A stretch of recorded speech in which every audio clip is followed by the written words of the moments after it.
fait, l'âme et l'esprit, c'est le lieu de la rencontre entre le psychologique et le spirituel. L'âme, en fait, est beaucoup associée au petit moi, est beaucoup associée à notre psyché, à l'ego. C'est un lieu d'émotionnel, c'est un lieu aussi de blessure. Et l'esprit, c'est en fait la dimension spirituelle de l'être, essentiellement spirituelle. Et ce qui est important, c'est de bien différencier aussi qu'est-ce qu'on donne à manger au corps, à l'âme et à l'esprit. L'âme est nourrie par les distractions, par les promenades, par la nature, par la télévision, par la politique, etc. Et c'est l'âme qui nourrit l'esprit. Ce qu'il faut savoir, c'est que l'esprit survit à la mort, est éternel, d'après les pères de l'Église, alors que l'âme, dans ce cadre de référence, n'est pas forcément pérenne. Donc, seul l'esprit survit. Qu'est-ce qu'on lui donne à manger à cet esprit? Il peut à la fois se nourrir des nourritures de l'âme, purifiée, mais il peut également se nourrir de l'esprit et de l'Esprit Saint. L'esprit, dans la tradition, s'appelle le nous. Et le nous qui est donc doublement nourri, à la fois par l'âme purifiée et par l'Esprit Saint, se nourrit de prière, de méditation, de silence, de contemplation.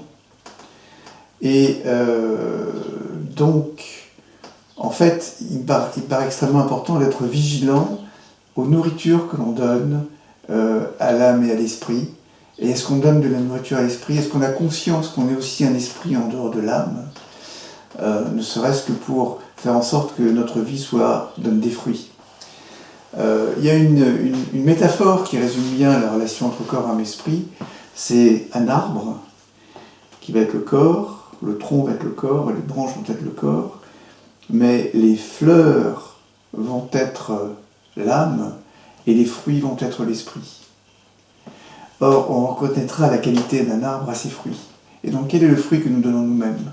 Il y a une terrible mise en garde qui est donnée dans l'évangile de Matthieu, qui dit « Tout arbre qui ne donne pas de bons fruits sera coupé et jeté au feu ».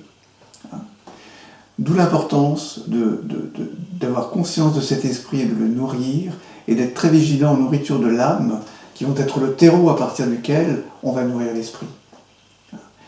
Est-ce que, lorsqu'on écoute de la musique, est-ce qu'on écoute de la musique qui va nous plomber, ou est-ce qu'on écoute du Bach ou du Mozart qui vont nous élever? Enfin, voilà. Est-ce que lorsqu'on regarde la télévision, est-ce qu'on regarde des émissions qui ne sont pas forcément très nourrissantes pour l'âme, ou est-ce qu'on va regarder un film ou une émission qui va nous élever le cœur? Donc, il faut être très très vigilant. Tout est nourriture. Toute relation est une nourriture. Tout ce que l'on regarde est une nourriture. Donc, on devient ce que l'on mange. Donc, ça demande d'être très très vigilant, ne serait-ce que pour nourrir aussi l'esprit. Voilà.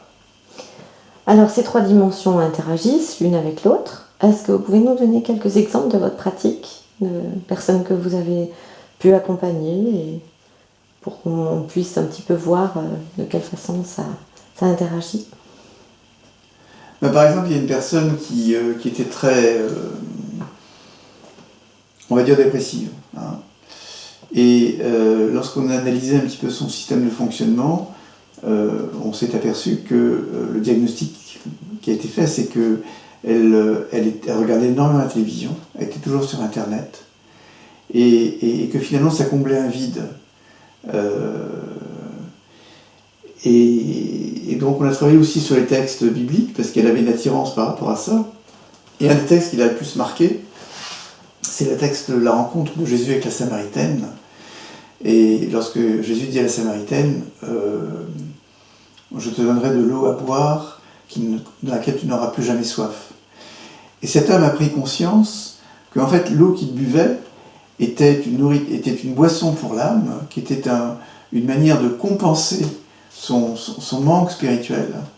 Et par conséquent, le fait de réorienter ses centres d'intérêt, ses lectures vers la Bible, vers des lectures beaucoup plus spirituelles, a fait qu'il s'est nourri l'âme de ce qui nourrissait également son esprit, et du coup il a fait une conversion extrêmement importante.